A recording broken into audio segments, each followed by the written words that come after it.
partenaire de soutenir le pays, je n'ai jamais vu. Vous savez que seulement côté simplement des Nations Unies, ensemble nous dépensons dans le pays, nous soutenons à peu près 1,4 milliard de dollars. Ça, c'est sans compter les aspects de la MONUSCO. Oui.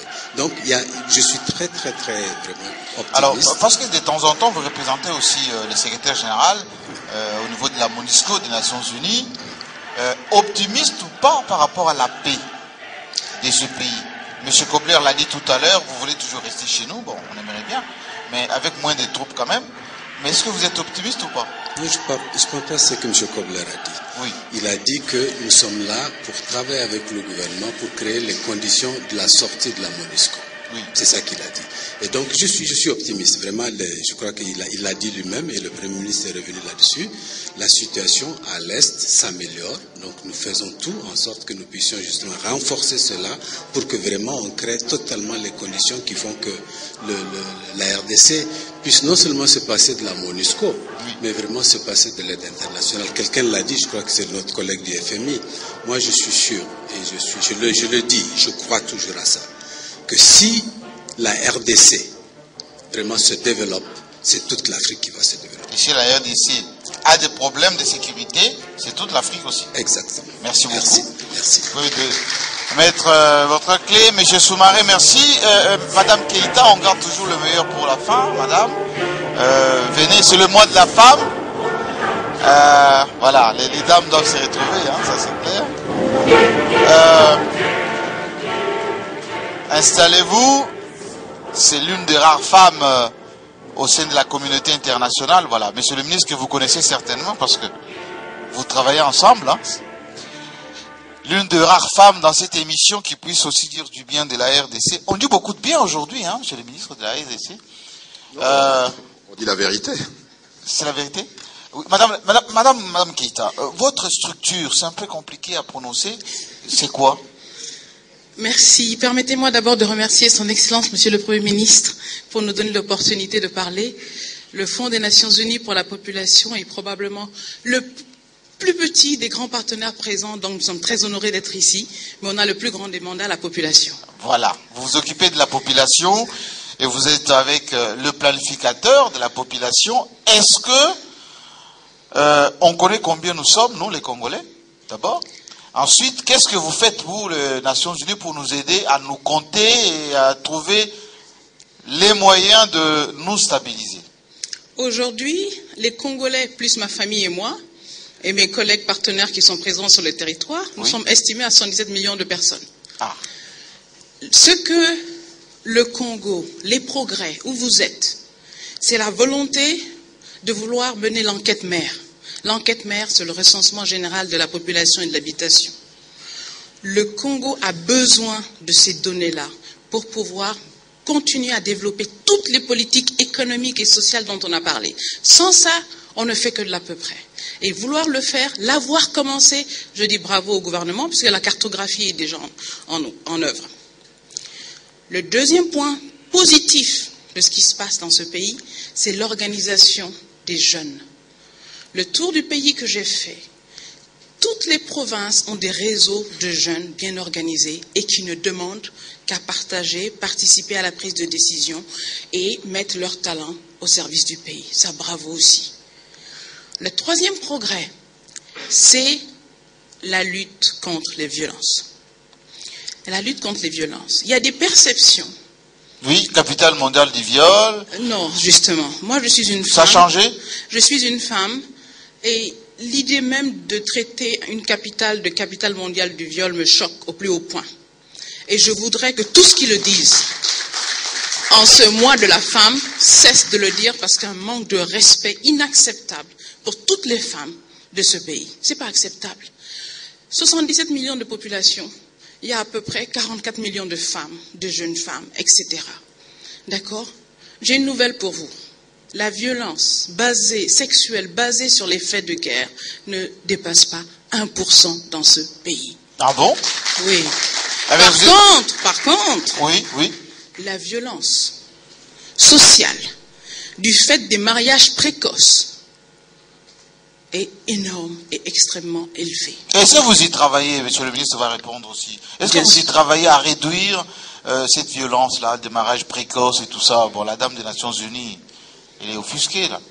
Bien entendu. Oui. Bien entendu, ça participe effectivement à notre volonté de recentrer notre action sur l'homme et la femme congolaise. Oui. Non seulement au niveau de l'éducation, une bonne partie, c'est l'éducation qui Exactement. permet de transformer la société. Nous avons voulu non seulement l'éducation, mais changer les mentalités. La citoyenneté nouvelle congolaise fait partie précisément du programme du gouvernement et c'est du concret, ce n'est pas seulement une vue théorique. Alors, madame, parce qu'on est limité par le temps, on doit conclure cette émission. J'aimerais savoir, s'il vous plaît, on a un débat chez nous, ici au Congo, par rapport au recensement de la population, par rapport aux élections. Est-ce que vous pouvez nous dire là, nous, les Congolais qui vous suivent, est-ce que c'est important d'identifier les Congolais? Est-ce que c'est important de savoir combien nous sommes pour aller voter? C'est extrêmement important. Et je pense que ce qui est important, c'est d'abord, de la part des Congolais, de ne pas mélanger les termes. Le recensement général de la population et de l'habitation est une activité scientifique indépendante. Le recensement administratif à but électoral est une autre activité. L'identification pour fait d'état civil est une autre activité. On peut mener à la limite les deux premières ensemble, le fait de la confidentialité, mais certainement pas le fait d'état civil avec les deux autres, parce qu'il y a une question de respect de l'anonymat et de l'intégrité des Congolais. Et je pense que ce pays a eu une approche intéressante qui a été de vouloir faire de la mutualisation des efforts du ministère du Plan et du ministère de l'Intérieur et de la Sécurité pour essayer de combiner les deux autres recensements. Cela signifie simplement qu'il y a des aspects techniques à prendre en compte pour préserver la partie scientifique du recensement général de la population. Donc, il faudrait que les parlementaires, que vraiment les autres autorités de ce pays puissent aider à faire passer les bonnes terminologies. Parce qu'il faut au sein de la population. Absolument. Mais, monsieur le ministre, on va terminer avec cette question. Est-ce que les Nations Unies, là, qui sont en face de moi, est-ce qu'elles vous aident avec des moyens pour que le professeur Lumanou, qui a les moyens, qui a besoin d'argent, pour que sa structure fonctionne, pour identifier les Congolais, pour que vous puissiez bien faire des planifications pour notre développement? Je crois que Madame Diné Keïta vient précisément de dire pas d'amalgame dans les opérations. L'opération scientifique, le recensement général de la population et de l'habitat va absorber plus ou moins 140 millions de dollars américains, pour lequel le gouvernement, c'est la volonté du Premier ministre de participer activement, a déjà donné une quote-part tout à fait significative qui nous permet de lancer la cartographie. Cette cartographie va mettre, si nous la lançons dans tout le pays, il nous manque encore des moyens, et nous faisons appel à la communauté des partenaires, va prendre à peu près entre 9 et 10 mois, au cours desquels nous allons lancer plus de 2500 agents qui vont donner une vue précise de notre pays. Et l'opération elle-même de dénombrement, eh bien, nous allons déployer entre 70 000 et 80 000 agents à travers tout le pays pendant un week-end.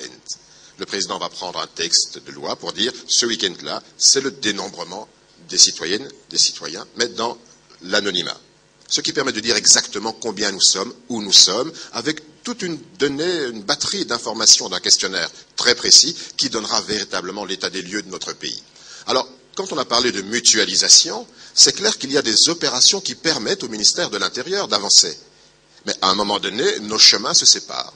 L'un part vers le recensement anonyme et scientifique et l'autre part vers ces activités qui tiennent de la sécurité et de la politique. Donc il ne faut pas mêler les deux au risque d'effrayer nos partenaires qui vont se désengager de cette opération. Merci beaucoup, monsieur le ministre.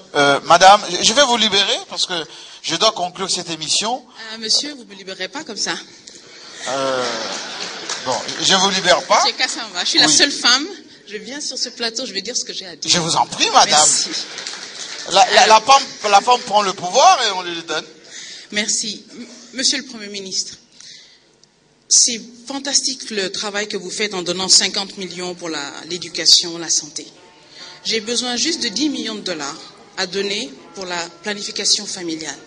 Parce que vous avez un taux de croissance économique extraordinaire, qui est plus élevé que le taux de croissance démographique. Mais ce n'est pas créateur d'emplois pour les jeunes au niveau où ça devrait l'être. Pour vous donner un exemple, le Congo est un des pays créateurs de musique sur ce continent. On n'a pas de label de musique ici. ils vont ailleurs. On a réuni tous les jeunes de toutes les provinces la semaine dernière ici. J'ai eu 7 jeunes médecins qui n'avaient pas d'emploi. On les a créés en association à but sans lutte, ASBL. Oui. Voilà, merci. Pour qu'au moins ils puissent faire de la médecine de proximité et créer eux-mêmes leur emploi sur la théorie du président Kennedy. Donc, je crois que ce sont ces choses-là qui vont faire la différence pour que l'émergence que le pays cherche, il puisse l'atteindre véritablement de manière efficace. Et le dernier point, ce sont les jeunes de rue. Il y a des techniques de transformation sociale qui existent pour transformer leur énergie négative en énergie positive. Que nous mettons, il y a nous, il y a l'UNICEF, il y a le HCR, je pense, avec des coopérations sud-sud qui peuvent totalement changer la face aussi de ces jeunes. Je vous remercie. Merci beaucoup, madame. Allez-y avec le micro. Le plaidoyer des Nations Unies qui sollicite 10 millions de dollars chez monsieur le Premier ministre. Monsieur le ministre, merci beaucoup de la planification que vous faites. Repartez avec votre micro et repartez avec votre micro. J'aimerais qu'on puisse me délester d'un siège parce qu'il faut que je puisse conclure quand même cette émission. En donnant la parole au Premier ministre qui a écouté religieusement les témoignages des uns et des autres, parce que moi j'ai une question beaucoup plus directe et précise. Monsieur le Premier ministre, vous allez venir le dire, mais